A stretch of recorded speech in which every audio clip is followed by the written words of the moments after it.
like I said, you have so many heavy hitters on your OnlyFans. I read you were like, okay, Phoenix Fellington asked me at a point when I didn't have OnlyFans. He approached me, and now I have OnlyFans. So now you get to see, us go, what you've been waiting for. That was amazing. That was amazing. I like watching you perform. Like I do. I like watching you perform. It is truly the Libra in you. You really do perform. Like I like that. And it's just, I don't know. I see it in other people, but you just have this uniqueness about you. And then when you're not performing with someone else, it's great in the sauna by yourself, like different places by yourself. And it's just, you give us what we need.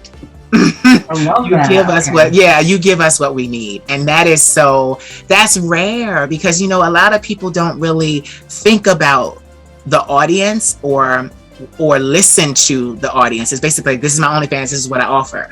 How do you select the kind of content that you put out? Like, how do you decide, okay, it's going to be this, I'm going to do this?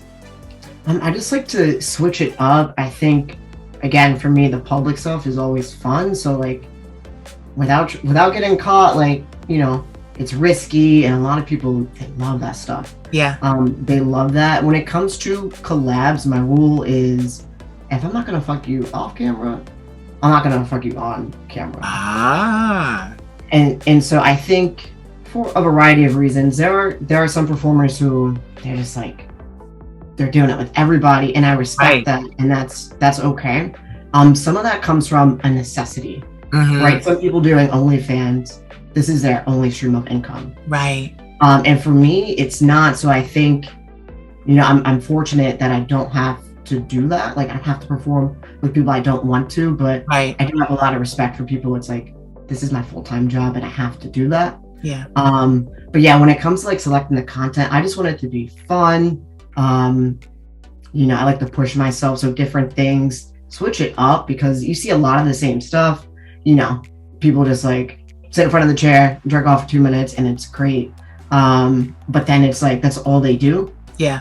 And it's like, people want more. And if you're gonna pay for a subscription, I want you to get your money's worth. But this is the thing, like, I never get tired of your jerk off scenes. I never get tired of them. I never get tired of you being by yourself and then going and being with other people. Like, that's a rare quality, that you by yourself can do it. It's kind of like a star. I don't need anyone else, but I play well with others. Right. It's kind of like how I am. I'm a star. I don't need anybody else, but I play well with others. And I just, of course, that quality is in you. Now, what is your actual birthday? Like, what is the actual day? October 15th. That's right. You told me off camera. I just wanted it on. I'm September 29th. Yeah. So, I've seen you being naughty. Like, even when you went to visit your family, you're like, everybody's gone. And I like when you write. So it's not just the video. It's not just that. Like, you give us wording. You set it up. That's, I don't want to say it's a Libra quality, but you set it up. You set it up the way that it should. Everybody's gone, gotta be quiet, or everybody's sleeping, they're not up yet. Like, I love the story. Yes, I love the story, and like, if you're not too long-winded with it, it can pull them in, and it adds to the video. Yes.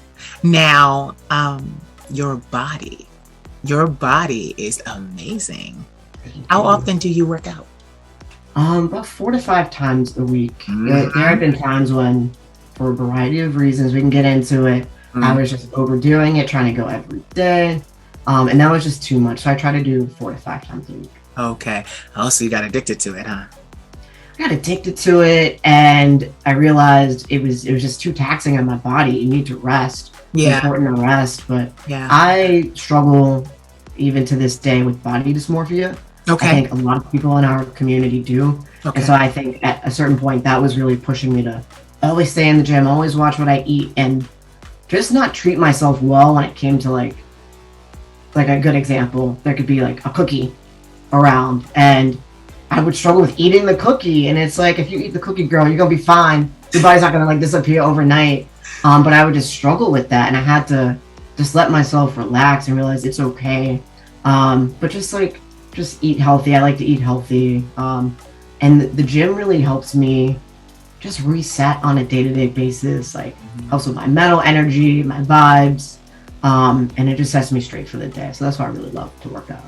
Wow.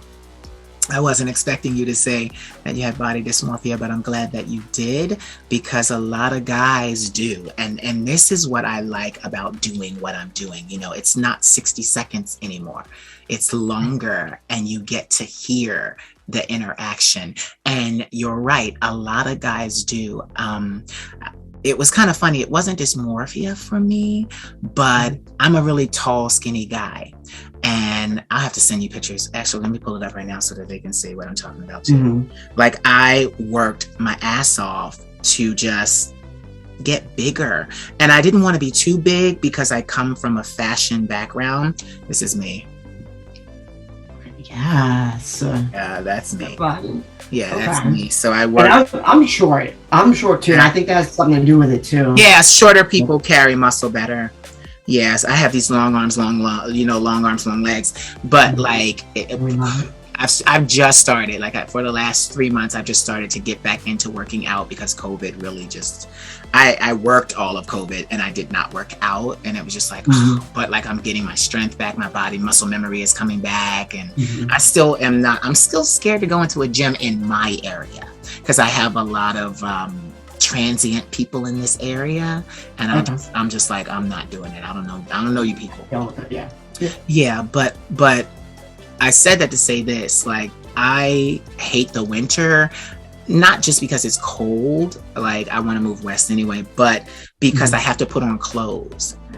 Excuse me. And as a fashion model background, or at being slender, when I put on clothes, you can't tell I got not, near a muscle. And it's like, I need you to know, because it's also a deterrent. You're not going to run up on me or try to bully me if you see that I can very much so hurt you. Right. So with dysmorphia, I mean, what did you see when you looked in the mirror? That's a great question. I think depending on, because there were times where I was inconsistent with either my diet or working out, and so for a time I had, just with my own body, I had this fixation on, can you see my abs? Yeah. Are they popping out enough? And if they weren't, I would, kind of get a little bit depressed. I would, kind of be a recluse and like to stay to myself. Wouldn't even post content as much because I just wasn't as comfortable with what I was seeing. But honestly, over time, like, I'm just like, you look good. And that's the thing too. And it's not even a cocky thing. It's just embracing the fact that I do look good and I do put the work in. And even if for me, it's not perfect, lots of people love it. And I think that helps me too. Because I've posted pictures where it's like, I think I look like a 10. And there's pictures where I think, I don't look like a 10, but it's those ones where I don't even feel like I look like a 10 that do better than some of the other ones that I thought were better. And so it reminds me, like, just chill out and like just be happy with who you are and what you're given.